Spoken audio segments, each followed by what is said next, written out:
കേരള മുഖ്യമന്ത്രി പിണറായി വിജയൻ്റെ മകൾ വീണയുടെ Exalogic company serious fraud investigation ഓഫീസിൻ്റെ അന്വേഷണങ്ങളെല്ലാം സ്റ്റേ ചെയ്യണമെന്നാവശ്യപ്പെട്ട് കർണാടക ഹൈക്കോടതിയെ സമീപിച്ചതോടെ വിഷയം ഏറെ ഗൗരവമുള്ള തലത്തിലേക്ക് മാറുകയാണ്.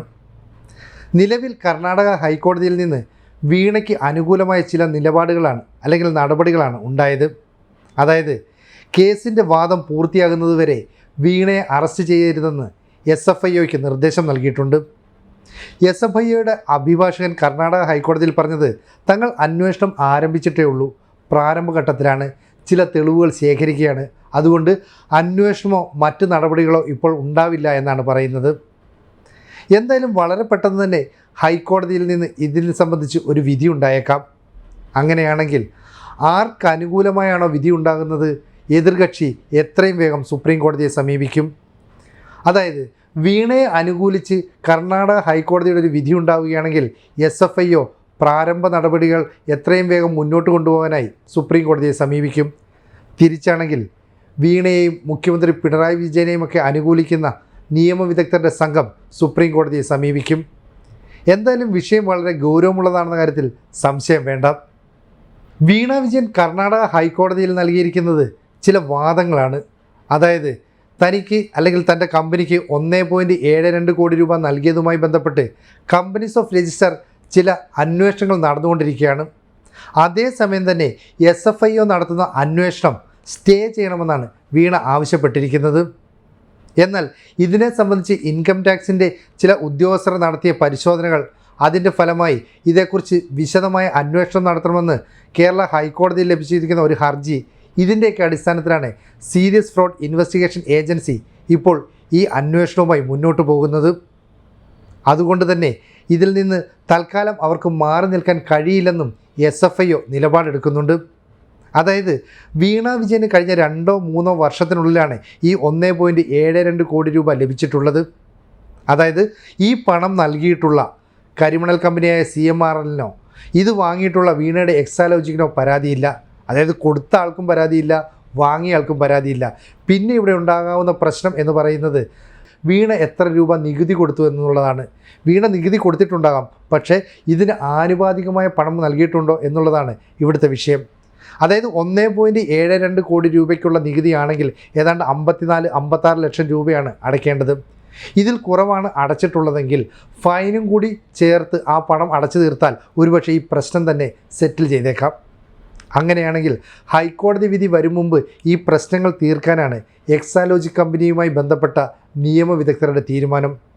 പക്ഷേ അപ്പോഴും KSIDC അതിൻ്റെ കുരുക്കുകളിൽ നിന്ന് മാറി നിൽക്കുന്നില്ല. കാരണം KSIDCക്ക് 14% ഓഹരി CMRLലുണ്ട്.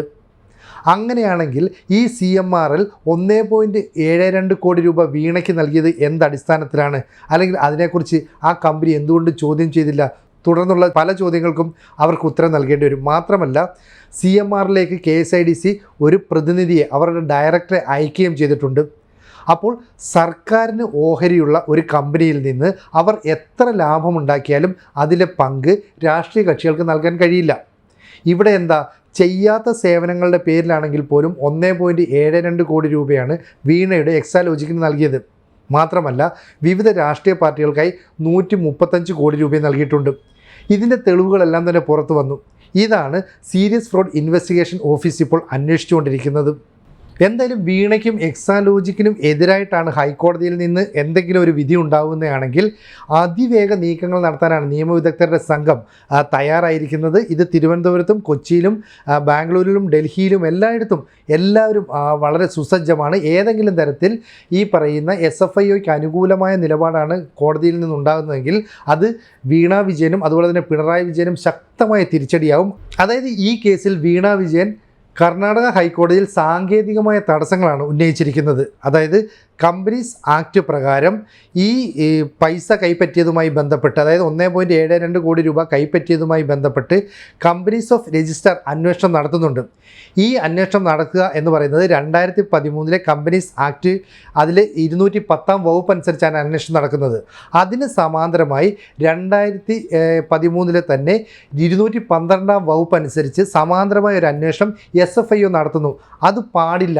ഇത്തരത്തിലുള്ള ഒരു സാങ്കേതിക നിലപാടാണ് വീണ വിജയൻ ഉന്നയിച്ചിരിക്കുന്നത്. കാരണം ഇത്തരത്തിലുള്ള ഒരു അന്വേഷണം, അതായത് സമാന്തരമായ അന്വേഷണം എന്ന് പറയുന്നത് UAPAക്ക് സമാനമാണ്.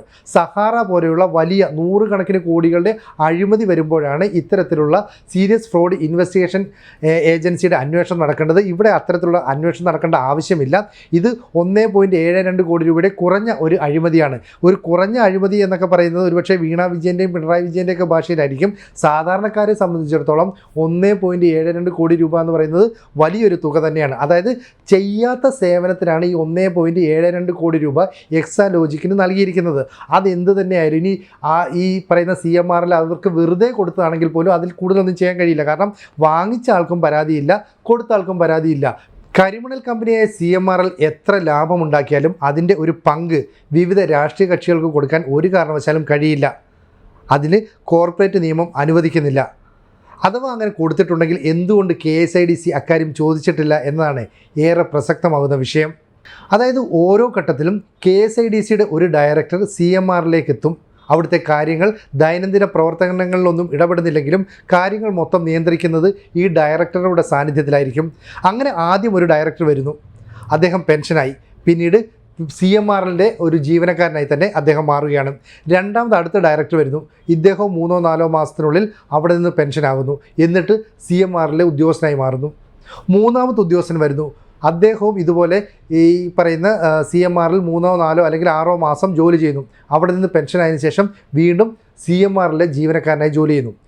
അതായത് ഈ 3 ഉദ്യോഗസ്ഥരും KSIDCയിൽ നിന്നും അതുപോലെ തന്നെ CMRLിൽ നിന്നും TA വാങ്ങിയതിൻ്റെ തെളിവുകളാണ് പുറത്തു വരുന്നത്. ഏതാണ്ട് 5-5.5 ലക്ഷം രൂപയാണ് വാങ്ങിയത്.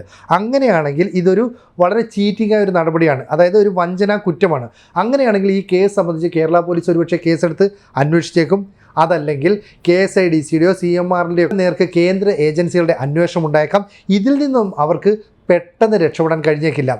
ഇതൊക്കെയാണെങ്കിലും KSIDCയും CMRLും തമ്മിലുള്ള കൊടുക്കൽ വാങ്ങലുകളെക്കുറിച്ച് കൃത്യമായ അന്വേഷണം നടത്തും. KSIDCയും ഹൈക്കോടതിയെ സമീപിച്ചിട്ടുണ്ട്. അപ്പോൾ CMRL ഇങ്ങനെ ഒരു കുറ്റം ചെയ്തിട്ടുണ്ടല്ലെങ്കിൽ അതിൻ്റെ കൂടുതൽ വിവരങ്ങൾ ലഭിച്ചില്ല എന്നാണ് ഹൈക്കോടതിയെ സമീപിച്ച് പറഞ്ഞിരിക്കുന്നത്. അതോടൊപ്പം തന്നെ ഈ കേസിൻ്റെ അന്വേഷണം മുന്നോട്ട് പോകരുതെന്ന നിലപാടാണ് KSIDC എടുത്തിരിക്കുന്നത്. അപ്പോൾ ഇത് പരിഗണിച്ച ഹൈക്കോടതി ചോദിക്കുന്നത്, നിങ്ങൾ എന്തിനാണ് അന്വേഷണത്തെ ഭയപ്പെടുന്നത്? അന്വേഷണം അതിൻ്റെ മുറ പോലെ നടക്കട്ടെ. കേരള ഹൈക്കോടതിയിലെ ജഡ്ജിയായ ജസ്റ്റിസ് ദേവൻ രാമചന്ദ്രൻ്റെ ബെഞ്ചാണ് ഈ കേസ് പരിഗണിക്കുന്നത്. അതുകൊണ്ട് തന്നെ എന്തെങ്കിലും സർക്കാരിനെതിരായൊരു നിലപാടുണ്ടാകുമോ എന്ന് ആരോ ഭയക്കുന്നു എന്നുള്ള കാര്യവും ഇവിടെ വ്യക്തമാണ്. CMRLുമായി ബന്ധപ്പെട്ട് ഇപ്പോൾ നടക്കുന്ന അന്വേഷണം തടയണം എന്നാണ് ഇപ്പോൾ കർണാടക ഹൈക്കോടതിയിൽ നൽകിയിരിക്കുന്ന ഈ ഹർജി അംഗീകരിക്കുകയാണെങ്കിൽ ഇത് പറ്റില്ല, അല്ലെങ്കിൽ തങ്ങളുടെ അന്വേഷണം മുന്നോട്ട് കൊണ്ടുപോകണമെന്ന് ആവശ്യപ്പെട്ട് serious fraud investigation office supreme കോടതിയെ സമീപിക്കും. ഇനി CMRLിന് അനുകൂലമായിട്ടാണ് നിലപാട് സ്വീകരിക്കുന്നതെങ്കിൽ വീണ വിജയനെയും അതുപോലെ തന്നെ പിണറായി വിജയനെയും ഒക്കെ അനുകൂലിക്കുന്ന നിയമവിദഗ്ധരുടെ സംഘടനയും അല്ലെങ്കിൽ ആ സംഘവും സുപ്രീം കോടതിയെ സമീപിക്കാനാണ് സാധ്യത. എന്തായാലും ഈ മാസം 26 വരെ കേരള ഹൈക്കോടതിയിൽ നിന്ന് യാതൊരു ഉത്തരവും വരില്ല. അക്കാര്യത്തിൽ ഏതാണ്ട് ഉറപ്പാണ്. അതിനുള്ളിൽ തന്നെ ഈ പറയുന്ന കർണാടക ഹൈക്കോടതിയിൽ നിന്ന് ഒരു ഉത്തരവ് വരികയാണെങ്കിൽ അതാവും ഈ കേസിലെ അല്ലെങ്കിൽ കേസിൻ്റെ ഗതിയെ തന്നെ നിർണ്ണയിക്കുന്ന ആദ്യത്തെ ഉത്തരവും. ആ രീതിയിലൊരു ഉത്തരവ് വരണമെന്നാണ് ഇപ്പോൾ വീണ വിജയൻ്റെയും അതുപോലെ തന്നെ പിണറായി വിജയനും അടങ്ങുന്ന CPM നേതാക്കളുടെയും എല്ലാം ആഗ്രഹം. എന്നാൽ രജിസ്ട്രാർ ഓഫ് കമ്പനീസ് അന്വേഷണവുമായി ബന്ധപ്പെട്ട് ഇടക്കാല റിപ്പോർട്ട് വന്നിരുന്നു. ഈ ഇടക്കാല റിപ്പോർട്ടുമായി ബന്ധപ്പെട്ട ചില കാര്യങ്ങളാണ് തങ്ങളെ അന്വേഷണത്തിലേക്ക് എത്തിച്ചതെന്നാണ് SFIOയുടെ നിലപാട്. മാത്രമല്ല ഇതുമായി ബന്ധപ്പെട്ട കൂടുതൽ രേഖകൾ നൽകണമെന്ന് ഇൻകം ടാക്സിനോട് ആവശ്യപ്പെട്ടപ്പോൾ ഉദ്യോഗസ്ഥർക്ക് അവർ നൽകിയില്ല. ഇത് സംബന്ധിച്ചുള്ള ചില പരാതികളും SFIOയുടെ മുന്നിലേക്കെത്തി. അതായത് SFIO എന്ന് പറയുന്നത് ഒരു മൾട്ടി ഡിസിപ്ലിനറി ഏജൻസിയാണ്. അവർക്ക് കൂടുതൽ വിവരങ്ങൾ ശേഖരിക്കുന്നതിന് വലിയ തടസ്സമൊന്നുമില്ല. അപ്പോൾ ആദായ നികുതി ഉദ്യോഗസ്ഥർ കൃത്യമായ വിവരങ്ങൾ നൽകാത്തതിനെ തുടർന്ന് ചില പരാതികളുടെ അടിസ്ഥാനത്തിലാണ് SFIO ഈ കേസിലേക്ക് വരുന്നത്.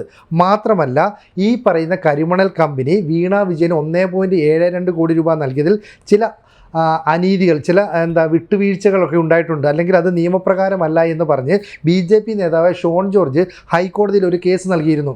ഈ കേസിൻ്റെയും കൂടി അടിസ്ഥാനത്തിലാണ് SFIO ഇപ്പോൾ പരസ്യമായി രംഗത്ത് വന്നിരിക്കുന്നത്.